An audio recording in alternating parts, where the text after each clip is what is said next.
Sir, ಈಗ ಪ್ರಜ್ವಲ್ ರೇವಣ್ಣ ಆದ್ಮೇಲೆ ಸೂರಜ್ ರೇವಣ್ಣದ್ದು ಒಂದು ವಿಚಾರ ಹೊರಗಡೆ ಬಂದಿದೆ. ಅವ್ರ ವಿಚಾರ ಸುಮ್ಮನೆ ಯಾಕೆ ಮಾತಾಡ್ತೀರಾ ನೀವು? ಅದು ಸೂರಜ್ ಆ್ಯಕ್ಚುಲಿ ಪ್ರಜ್ವಲ್ ರೇವಣ್ಣನ ಇಶ್ಯೂನೇ ಅಷ್ಟೊಂದು ಹೈಪ್ ಆಗಕ್ಕೆ ಆಯ್ತಿರಲ್ಲ. ಅವ್ರ ಕುಟುಂಬದವರೇ ಅದನ್ನು ಹೈಪ್ ಮಾಡಿದ್ರು. ಕೆತ್ಕಿ ಕೆತ್ಕಿ ಕೆತ್ಕಿ ಕೆತ್ಕಿ ಕೆತ್ಕಿ ಪೊಲೀಸ್ನವ್ರನ್ನ ಬೈದು, ಏನೋ ತನಿಖಾ ಸಂಸ್ಥೆಯವ್ರನ್ನ ಬೈದು, ಆಪೋಸಿಷನ್ ಅವ್ರನ್ನ ಬೈದು ಬೈದು ಬೈದು ಬೈದು ಅವ್ನು ಪರ್ಮನೆಂಟಾಗಿ ಒಳಗೆ ಕಳಿಸ್ಬಿಡ್ಬೇಕು ಅಂತ ಮಾಡಿದವರೇ ಅವ್ರ ಕುಟುಂಬದವರು. ಯಾರು ಅಂತ ಕೇಳಬೇಡಿ ನೀವು.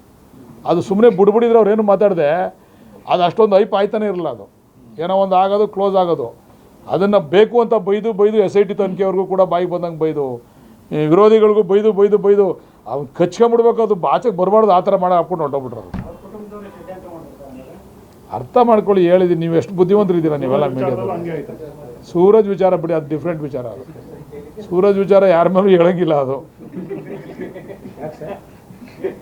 ಹೆಂಗೆ ಹೇಳ್ತೀರ ಬೇರೆಯವ್ರ ಮೇಲೆ?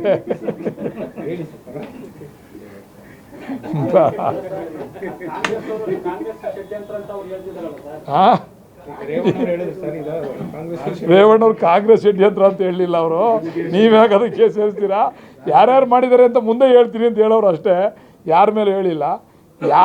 ಎರಡು ಕೇಸಲ್ಲೂ ಯಾರ್ದು ಪಾತ್ರ ಇಲ್ಲ, ಅವ್ರ ಕುಟುಂಬದವ್ರದ್ದೇ ಪಾತ್ರ, ಅವ್ರದ್ದೇ ಪಾತ್ರಗಳು. ಯಾರ್ದು ಕೂಡ ಹೊರಗಡೆ ನೋಡ್ರಿ, ಒಬ್ಬ ವಿರೋಧಿಗಳು ಒಬ್ಬ ಶತ್ರು ಏನು ಮಾಡ್ತಾರೆ ಅಂತ ಅಬ್ಸರ್ವ್ ಮಾಡ್ತಾ ಇರ್ತಾರೆ. ನಾವು ಹುಷಾರಾಗಿರಬೇಕು. ನಾನು ಮಾಡಿಬಿಟ್ಟು ನನ್ನ ವಿರೋಧಿ ಮೇಲೆ ಬ್ಲೇಮ್ ಮಾಡೋದು ಅದು ಗೌರವ ಅಲ್ಲ. ಪ್ರತಿಯೊಂದು ಯಾರೇ ಆಗಲಿ ಒಬ್ಬ ರಾಜಕಾರಣಿ ನನ್ನ ಶತ್ರು ಏನು ಮಾಡ್ತಾನೆ ಅಂತ ಅಬ್ಸರ್ವ್ ಮಾಡ್ತಾ ಇರ್ತಾನೆ. ಅದು ನಮ್ಮ ಶತ್ರುಗೆ ಸಿಗದಂಗೆ ನಾವು ರಾಜಕಾರಣ ಮಾಡಬೇಕು.